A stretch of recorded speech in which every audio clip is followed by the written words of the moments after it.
উপস্থিতি হলো প্রতিবাদ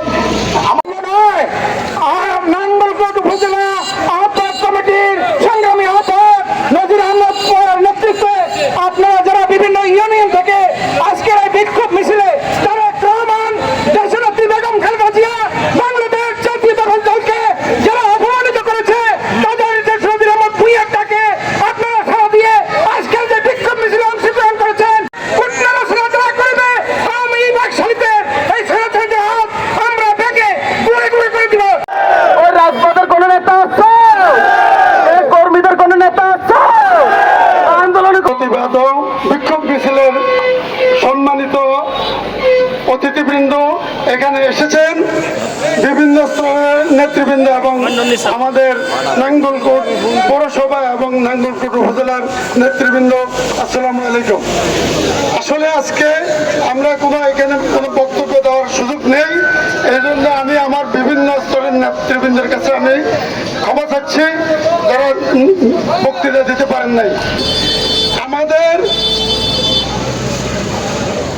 নেতা শহীদ প্রেসিডেন্ট জিয়াউর রহমানকে অবজ্ঞা করেছে এবং কটূক্তি করেছে, তার প্রতিকৃতির প্রতি অবজ্ঞা করেছে এবং আমাদের নেত্রী বেগম খালেদা জিয়া, দেশনেত্রী বেগম খালেদা জিয়ার প্রতি কটূক্তি করেছে এবং আমাদের ভারপ্রাপ্ত চেয়ারম্যান তারেক রহমানকে চাঁদাবাজ কটূক্তি করেছে। এর প্রতিবাদে আমরা আজকে বিক্ষোভ মিছিল করেছি এবং আমরা যারা এই কাজ করেছে আমি বলতে চাই, এই নাঙ্গলকোট উপজেলা কুমিল্লা দক্ষিণ জেলার পক্ষ থেকে প্রশাসন আমাদের এখন ডক্টর ইউনূস সাহেবকে আমি বলতে চাই তাদেরকে এনে আইনের আওতায় আইনে বিচার করতে হবে, যার উছিলায় আমরা 17 বছর আন্দোলন সংগ্রাম করে এই গণতন্ত্র পুনরুদ্ধার করেছি।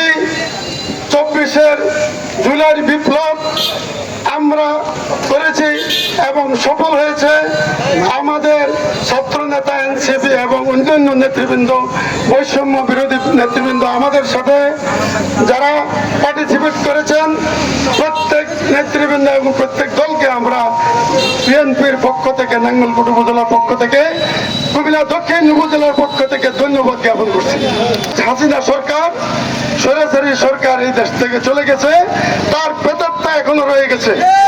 আমরা চাই আগামী রোববার নাকি তারা হরতাল রেখেছে, আমরা যেখানে পাবো তাদেরকে প্রতিরোধ এবং প্রতিশোধ নিব।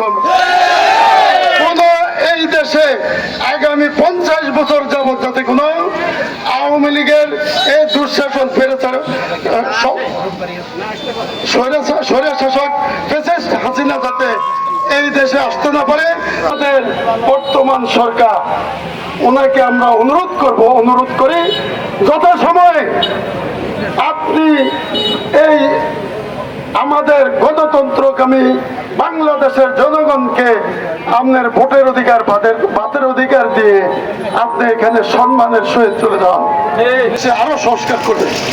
আপনারা সরকার সংস্কার করতে পারেন, যতটুকু করছেন ততটুকু না। আর আপনারা আমাদেরকে গণতন্ত্রকামী মানুষকে আর কষ্ট দিবেন না। আমরা সবাই এই দেশের জনগণ আপনাদের